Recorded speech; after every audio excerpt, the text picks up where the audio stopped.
بسم اللہ الرحمن الرحیم۔ السلام علیکم دوستوں۔ ایسے ہی ایک نیک اور مالدار شخص نے اپنا قصہ لکھا ہے کہ ایک دن میرا دل بہت بے چین ہوا۔ ہر ممکن کوشش کی کہ دل بہل جائے، پریشانی کا بوجھ اتر جائے اور بے چینی کم ہو، مگر وہ بڑھتی ہی گئی۔ بالا آخر تنگ ہو کر گھر سے باہر نکل گیا اور بے مقصد ادھر ادھر گھومنے لگا۔ اسی دوران ایک مسجد کے پاس سے گزر رہا تھا تو دیکھا کہ دروازہ کھلا ہے۔ فرض نمازوں میں سے کسی کا وقت نہیں تھا۔ میں بے ساختہ مسجد میں داخل ہوا کہ وضو کر کے 2-4 رکعت نماز ادا کرتا ہوں، ممکن ہے دل کو راحت ملے۔ وضو کے بعد مسجد میں داخل ہوا تو دیکھا کہ ایک صاحب خوب رو رو کر گر گرا کر دعا مانگ رہے ہیں اور کافی بے قرار ہیں۔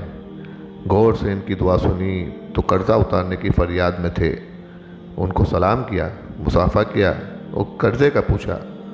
بتانے لگے کہ آج ادا کرنے کی آخری تاریخ ہے، اپنے مالک سے مانگ رہا ہوں۔ ان کا قرضہ چند ہی 1000 روپے تھا، وہ میں نے جیب سے نکال کر دے دیے۔ ان کی آنکھوں سے آنسو چھلک پڑے اور میرے دل کی بے چینی سکون میں بدل گئی۔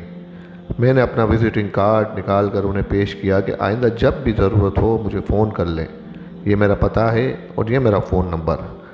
انہوں نے بغیر دیکھے کارڈ واپس کر دیا اور فرمایا، نہیں جناب، یہ نہیں، میرے پاس اس کا پتہ موجود ہے جنہوں نے آپ کو یہاں بھیجا ہے۔